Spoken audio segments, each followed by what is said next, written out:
नमस्कार, आप देख रहे हैं न्यूज संभाग में हूं मनोज शर्मा। हिंडौन सिटी का बहुचर्चित बृजेंद्र आर हत्याकांड। बृजेंद्र आर 2016 में नगर पालिका के अध्यक्ष थे। उस समय उनका ब्रांड मर्डर हुआ था। ब्रांड मर्डर होने के बाद पुलिस ने मौके से टूटी हुई चूड़ियां और आपत्तिजनक सामग्री जब्त की। बाजार बंद हुआ, शहर में नहीं पूरे जिले में हंगामा मचा। पुलिस की काफी किरकिरी हुई। पुलिस ने आनंद फानंद में उत्तर प्रदेश के 2-3 अपराधी पकड़े, उनको लेकर भी आए थे, लेकिन बाद में अभी तक वो अपराधी कहाँ है कि जेल में कोई अता पता किसी को नहीं है। अग्रवाल समाज के अध्यक्ष से आज हमारी बातचीत हुई। उन्होंने कहा कि पुलिस इस मामले का खुलासा नहीं कर पाई है, जिससे लोगों में काफी नाराजगी है। जी चेयरमैन का जो हत्याकांड हुआ था, उससे समाज में उस समय भी आक्रोश था जिस समय हत्याकांड हुआ, और आज तक जब उनकी हत्या की पहली नहीं सुलझी है, तो इससे समाज में निश्चित तौर पर एक आक्रोश है कि एक हिंडौन उस समय इस मामले की रिपोर्टिंग करने वाले दैनिक भास्कर में रहते दीनदयाल सारस्वत यहाँ पे इंचार्ज थे और स्वतंत्र पत्रकार के तौर पर काम कर रहे हैं। आज ये खबर आपके लिए इसलिए जरूरी है कि 5 अप्रैल यानी आज इसी दिन उनका पोस्टमार्टम हुआ था। पोस्टमार्टम में जो चीज आई उन तथ्यों पूरी जानकारी करेंगे। दीनदयाल जी, आपका बहुत बहुत स्वागत है हमारे साथ जुड़ने के लिए। धन्यवाद विनोद जी। बृजेंद्र आर हत्याकांड के समय आप लोग यहाँ दैनिक भास्कर में काम करते हैं, आपने बहुत नजदीक से इस केस को देखा। जी क्या पूरा मामला हमारे दर्शकों को एक बार आप जरूर बताएं। 4 अप्रैल 2016 की शाम का लगभग यही वक्त था जब यहाँ के आसपास के लोगों ने देखा कि इसी घर से, जो विजयेंद्र जी का मकान है जहाँ अपन खड़े हुए हैं, इस घर से दुर्गंध आ रही है। तो लोगों ने जब जानकारी ली कि इस तरह से बदबू आ रही है, क्या कारण है, तो इसकी सूचना पुलिस को दी कि उनके घर से बदबू आ रही है, आकर के देखा जाए। पुलिस मौके पर आई तो उसका ताला तोड़ा गया, अंदर से बंद था, इसी मकान का ताला तोड़ा गया। जब देखा अंदर विजयेंद्र आर, जो पूर्व चेयरमैन थे उस समय के हमारे विजयेंद्र आर जी, उस समय उनकी खून से लथपथ लाश इसी कमरे में मिली थी। इसी कमरे में उनकी लाश मिली थी। उस लाश को 4 अप्रैल के दिन पुलिस शाम को अस्पताल ले गई। वहां उनका पोस्टमार्टम हुआ। उनके परिजन जयपुर रहते थे, परिवार वाले, उनको सूचना दी गई। वे रात को यहाँ आए और उन्होंने घटना की FIR दर्ज कराई। खासतौर पर मैं बताना चाहूंगा, आज जिस तरह से कैला देवी के पदयात्री कैला देवी जा रहे हैं हिंडौन होकर के, उसी तरह से ये रेला उन दिनों भी यही कैला देवी के यात्री, और बड़ा मेला चल रहा था तो यात्री बड़ी संख्या में यहाँ जा रहे थे। तो ये घटना ने पूरे शहर को एक स्तब्ध कर दिया था कि इतने बड़े व्यक्ति की इस तरह से नृशंस हत्या कर दी गई है। उस समय नृशंस हत्या हुई थी। आनंद फानंद में शहर का बाजार बंद रहा, लोगों ने काफी नारे जताई। उस समय शायद मेरी जानकारी में तत्कालीन SHO कैलाश बोहरा थे, जो बर्खास्त हो चुके हैं, है ना। उसमें इन्वेस्टिगेशन में क्या बात निकल के सामने आई थी? कैलाश बोहरा जी अपने CI थे हिंडौन कोतवाली में, और SP थे अनिल कयाल। हिंडौन के लोगों ने जब बाजार बंद रखा, सरकार तक अपनी बात पहुंचाई। गृह मंत्री थे अपने राजस्थान सरकार के गुलाब चंद कटारिया जी, उनसे जाकर के मिले, पुलिस को उन्होंने निर्देश दिए। तो पुलिस ने इस केस में कासगंज, जो उत्तर प्रदेश के 2 अभ्यस्त अपराधी थे, उनको नामजद करके और उसमें विजयेंद्र आर हत्याकांड में जोड़ दिया। लेकिन अभी तक मैं कहता हूं कि वो मुलजिमों की मैंने कोर्ट में जानकारी भी की है कि उनके खिलाफ 2 साल से पुलिस वारंट जारी कर रही है गिरफ्तारी के, लेकिन उनके वारंट तामील नहीं हो पा रहे हैं। यानी इस केस को पूरी तरह से, जो इतना बड़ा मामला था, पुलिस ने रफा दफा कर दिया, बिल्कुल भूमिगत कर दिया मामला। उसकी ना कोई अच्छी तरीके से जांच हुई प्रभावी रूप से। इस तौर पर मैं बताना चाहूंगा कि FIR में और पूरी पत्रावली में जिन चीजों की बरामदगी बताई गई, उन मुलजिमों से आज तक कोई बरामदगी भी नहीं हुई है। आखिर अभी भी सवाल बना हुआ है, विजयेंद्र आर के हत्यारे कौन है? अच्छा दीनदयाल जी, उस समय उन मुजरिमों को लेके आए थे उत्तर प्रदेश से जी। पुलिस ने कहा कि वो लूटपाट की थी और यहाँ इन्होंने लूटपाट के इरादे से हत्या की थी, पुलिस ने बताया था। तो 3-4 दिन रुके शायद यहाँ पर, उसके बाद फिर चले गए पुलिस ने। विनोद जी, मैं इसमें बताना चाहूंगा कि पुलिस ने, जब मीडिया ने SP से पूछा कि आपने किस आधार पर इन मुलजिमों का निर्धारण किया है, तो बताया गया कि इन मुलजिमों की मोबाइल लोकेशन विजयेंद्र आर के घर के पास से निकल रही है। हो सकता है वो मुलजिम कैला देवी पैदल जा रहे हो, उस समय उनकी लोकेशन आ गई होगी। पुलिस ने उसी आधार पर उन लोगों को मान लिया कि अभ्यस्त अपराधी हैं, इनकी लोकेशन यहाँ आई है, तो उनको बता दिया कि मुलजिम है। उनको गिरफ्तार कर लिया। उनको गिरफ्तार कर लिया। बाद में फिर वो प्रोडक्शन वारंट में तो और जेल में चले गए। मुश्किल से वो 2 दिन हिंडौन जेल में रहे होंगे। उसके बाद वहां की पुलिस ने, कासगंज की ने उनको बुला लिया कि प्रोडक्शन 12 तारीख में, लेकिन उसके बाद से वो मुलजिम दोनों अभी तक नहीं आए हिंडौन में, और ना ही उनकी वारंटों की तामील हो अभी पा रही मैंने भी है। जानकारी करी वहां से वकीलों से, और उनसे वो सब कह रहे ये पता नहीं चल पा रहा है कौन सी जेल में है अभी तक, जेल में है या घर में, यही पता नहीं चल पा रहा है। यही नहीं पता ये पा रहा। बहुत बड़ी बात है। और खास तौर पे एक तीसरा मुलजिम और था चांद खां के नाम से, हाँ। उस चांद खां का अभी तक पता नहीं लगा है। और देखिए ये ब्रजेंद्र आर का हम दिखाएंगे एक बार, ये ब्रजेंद्र आर का घर है, यहाँ पे साफ तौर पर लिखा हुआ है। ये दीनदयाल जी कौन सा कमरा था, उनका क्या था पूरा ये पड़ोस वाला जो कमरा है, ये विजयलाल जी इसमें सोया करते थे और इसी कमरे से उनकी डेड बॉडी मिली थी, खून से लथपथ लाश थी, खून उनके पड़ा हुआ था। पोस्टमार्टम रिपोर्ट में भी खुलासा हुआ, मेरे पास पोस्टमार्टम रिपोर्ट भी ली है, उसमें खास तौर पे ये लिखा हुआ था कि विजेंद्र आर जी की गला रेत करके हत्या की गई है, खास तौर पर उनकी गला रेत करके हत्या की गई है।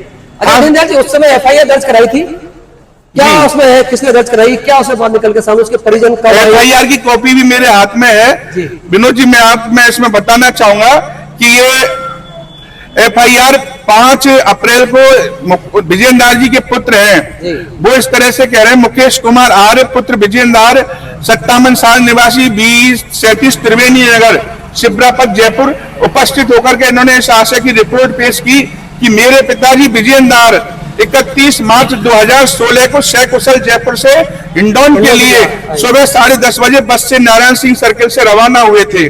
दिनांक 4 अप्रैल 2016 को साय करीब 6 से 7 बजे के बीच जयपुर में उन्हें सूचना मिली रिश्तेदारों से कि उनकी हत्या हो गई है। सह परिवार रात के 12:30 बजे वो जयपुर से यहाँ आए और उन्हें हत्या की जानकारी मिली, तो उसके बाद उन्होंने ये मुकदमा दर्ज कराया। उनके पुत्र है मुकेश कुमार आर, उनकी ओर से इसमें एफआईआर दर्ज हुई। टोटली अज्ञात मर्डर, अज्ञात मर्डर। उन्होंने कोई संदेह जताया, कुछ और जताया?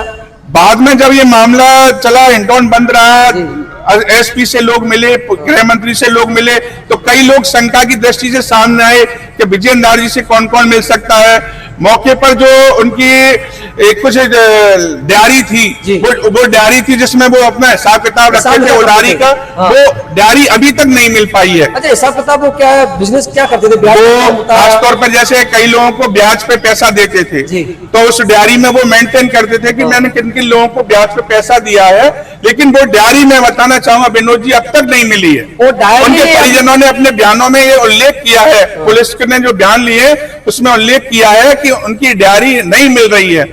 इसके अलावा और भी कुछ चीजें थी, कोई ये जानकारी इसमें ये रिकॉर्डेड चीज है, टूटी हुई चूड़ियां मिली हाँ, है। उनकी डेड बॉडी के पास कुछ चूड़ियों के टुकड़े पाए थे और भी कुछ आपत्तिजनक सामग्री थी, पुलिस ने वो भी बरामदगी में दिखाई है, हेड रिकॉर्ड ये चीज है, लेकिन इन चीजों का खुलासा नहीं कर पाए कि कैसे बरामद हुई, वो डायरी कौन ले गए। मुलजिमों से ना तो बरामदगी, जिनको मुलजिम बनाया उनसे ना तो वो चीज बरामद हो पाई और ना ही इन चीजों का सामने आ पाया कि कांच की चूड़ियां कहां से आ गई या और जो आपत्तिजनक सामग्री थी वो कहां से आ गई।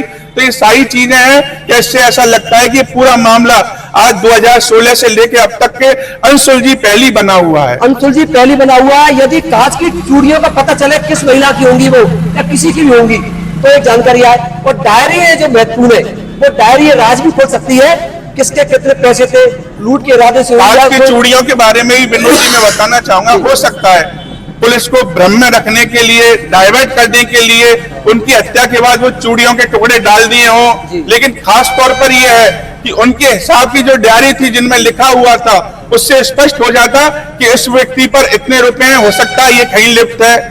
तो वो चीजें डायरी वाली बात सामने नहीं आई और आज भी ये मकान जभी से ताला लगा हुआ है इस मकान पर और न उनके परिजन यहाँ रह रहे हैं और न ही पुलिस इस संबंध में कोई जांच कर पा रही है। देखिए इस बारे में मैंने यहाँ के अपर लोक अभियोजक है दिनेश जी, उनसे बातचीत की, उन्होंने साफ तौर पर कहा कि मुलजिमों का भी कोई अता पता नहीं है। अग्रवाल समाज के जो अध्यक्ष है सत्येंद्र आर, उनसे बातचीत हुई, उन्होंने कहा कि अग्रवाल समाज के लोगों में गहरी नाराजगी है, पुलिस इस मामले का अभी तक पूरी तरीके से खुलासा नहीं कर पाई। एक बार फिर मैं आपको बताना चाहता हूँ, ये वही बिल्डिंग है जिसे ब्रजेंद्र आर रहा करते थे, नगर पालिका के तत्कालीन वो अध्यक्ष थे शायद उस समय, और ये पूरा कमरा उनका जब से शायद बंद पड़ा हुआ है। उनका बिजनेस क्या था दीनदयाल जी, उनका शायद वो तो देखो जन सेवा के काम में जुटे हुए थे, अग्रसेन कन्या कॉलेज के वो अध्यक्ष भी रहे, इसके अलावा हिंडौन के चेयरमैन रहे, खास तौर पर वो ऐसा फाइनेंस का काम करते थे। ये डायरी है फाइनेंस, हाँ, उसमें डायरी में वो अपना हिसाब रखते थे। अगर वो डायरी मिल जाए तो निश्चित रूप से मुलजिम का ही पता लग जाएगा। हो सकता है उनकी हत्या इसी पर्पज से की गई हो कि ये जो तगादा है उनका या और कोई बात है, कोई ना कोई बिना रंजिश के तो किसी की हत्या हो ही नहीं सकती। देखिए उस समय जब हत्या हुई उसके बाद पुलिस ने उनके आधार पर ब्याज के जो पैसा उसके आधार पर कई लोगों से पूछताछ भी की थी। इंडोर सिटी कई लोगों तत्कालीन एसएचओ कैलाश बोहरा थे, एसपी अनिल गयाल थे, कई लोगों से पूछताछ की, चर्चाएं खूब चली, लेकिन खुलासा अभी तक नहीं हो पाया है। इसमें और आपके पास कोई तथ्य है? मैं बिल्कुल ये बताना चाहूंगा, उनके पुत्र हैं राजेश कुमार आर्य, उनके जो पुलिस ने 161 में बयान लिए थे, उन बयानों की मेरे पास कॉपी है विनोद जी, उस बयानों को मैं पढ़ के बताना चाहूंगा। ये राजेश कुमार आर्य हैं, उनके पुत्र हैं। उन्होंने कहा कि मेरे पिताजी 5 भाई हैं, जिनमें मेरे पिताजी सबसे बड़े हैं। उनके बाद श्री महेंद्र आर्य, सुरेंद्र आर्य, राजेंद्र आर्य और देवेंद्र आर्य हैं। सभी अपने अपने परिवार में अलग रहते हैं। हम 3 भाई, जिनमें सबसे बड़ा मुकेश कुमार आर्य, उसके बाद सुदेश और सबसे छोटा मैं हूं। मुकेश कुमार एक्सियन के पद पर कार्यरत हैं और परिवार सहित त्रिवेणी नगर जयपुर में रहते हैं। सुदेश भी जयपुर में रहता है और व्यापार करता है और एयरफोर्स में उनकी नौकरी करता है। अपने परिवार से दिल्ली रहते हैं। मेरे पिताजी यानी मुकेश राजेश कुमार कह रहे हैं कि मेरे पिताजी माताजी कमला देवी आर्य का स्वर्गवास 2011 में हो गया था। तब से मेरे पिताजी श्री विजेंद्र कुमार आर्य हमारे झारिया रोड हिंडौन सिटी स्थित मकान में अकेले रहते थे। मेरे पिताजी नगर पालिका हिंडौन सिटी के चेयरमैन भी रहे। मेरे पिताजी का फाइनेंस का काम करते थे। मेरे पिताजी फाइनेंस का काम करते थे तथा लोगों को ब्याज पर पैसे उधार दिया करते थे, जो डायरी में है शायद, जिसका हिसाब किताब वे अपने पास ही रखते थे। मेरे पिताजी फाइनेंशियल काम से अक्सर जयपुर जाते रहते थे। 31 मार्च 2016 को सुबह करीब 10:30 बजे मेरे पिताजी जयपुर से रोडवेज बस से बैठकर हिंडौन जाने के लिए निकले थे। 4 अप्रैल 2016 को साय हिंडौन में रहने वाले रिश्तेदारों व परिवार वालों ने हमें बताया कि मेरे पिताजी किसी ने हत्या कर दी है। इस पर हम सभी भाई हिंडौन रात को ही आ गए। मेरे पिताजी का फोन 3 दिन से बंद होने के कारण हमारी उनसे बात नहीं हो पाई।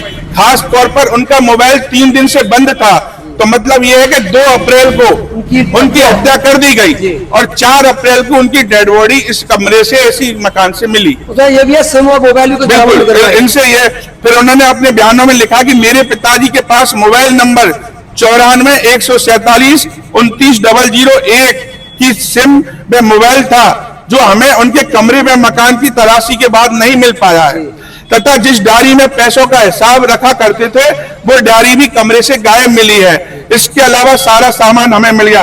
खास तौर पर मुलजिमों ने वो डायरी अभी ले गए वो अपने साथ में और वो मोबाइल भी ले गए। इससे साफ जाहिर है तो पुलिस ने इस केस में ना तो वो मोबाइल जब्त किया अभी तक, ना बरामद किया, ना वो डायरी बरामद की, जिससे पुष्टि हो जाती कि इस मामले में हत्या में वो लिप्त है। देखिए इसमें बड़ी बात निकल के सिर्फ डायरी है।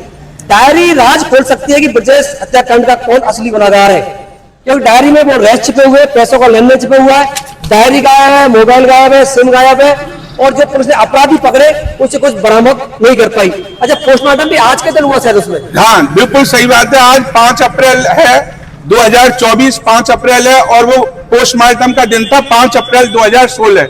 आज ही के दिन पोस्टमार्टम हुआ था। सुबह हिंडौन के 3 डॉक्टरों ने पोस्टमार्टम किया था और पोस्टमार्टम करने वाले डॉक्टरों से मेरी बात हुई है, रिपोर्ट भी मेरे हाथ में है।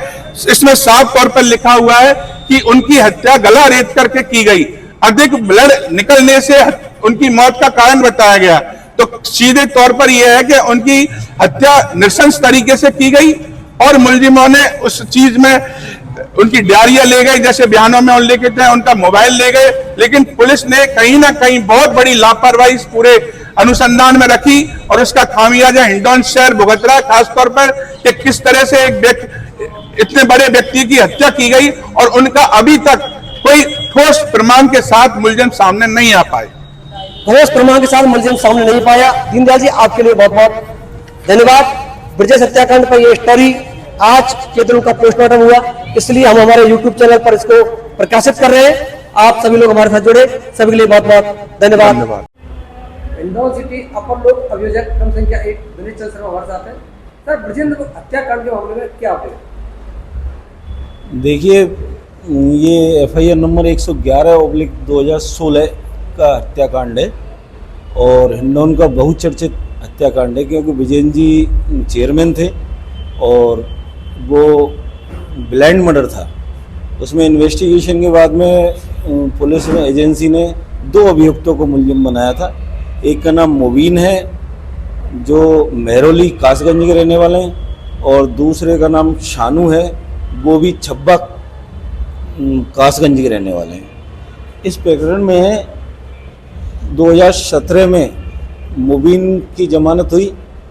उसके बाद से लगातार पेशियों पर उसे दीगर जेलों से, एटा, कासगंज जेलों से प्रोडक्शन वारंट से तलब करने की दरखास्तें लगाई गई और बाकायदा कोर्ट से तलब किया गया है, लेकिन उसके उपरांत आज तक वो फाइल पर मौजूद नहीं आए। प्रकरण अभी भी बहस चार्ज में चला हुआ है। इसके अलावा 2022 में दूसरे अभियुक्त शानू की भी जमानत जब्त हो गई और तत्काल पोजीशन में दोनों अभियुक्तों के खिलाफ स्थायी गिरफ्तारी वारंट जारी हो रहे हैं। 82-83 की कार्रवाई चल रही है। प्रकरण अभी भी बहस चार्ज में है, मतलब स्टार्ट ही नहीं हो पाया है। नागरिक में ये निराशा है कि ऐसे व्यक्ति का जब कोई मर्डर का पर्दाफाश नहीं हो पाता है, तो आम आदमी का कोई मर्डर हो जाए तो उसका कैसे निस्तारण होगा। तो इसलिए हम ये चाहते हैं कि इसके जो भी है जल्दी से जल्दी निस्तारण होना चाहिए। उनका किसने मर्डर किया वो पकड़ में आने चाहिए। रतन जी, उस समय जो मुजरिम लेके आए थे, आप लोगों सहमत थे कि पुलिस लाई थी, क्या किया उस समय कुछ जानकारी? अब ये तो अगर हमारे लिए मालूम नहीं था, लेकिन अब जैसे पुलिस जो बता रही थी कि भाई इन्होंने मर्डर किया है, तो हम मान रहे थे कि हो सकता है, लेकिन उसका भेद तो खुलना चाहिए था, पकड़ में आने चाहिए थे कि वास्तव में यही है।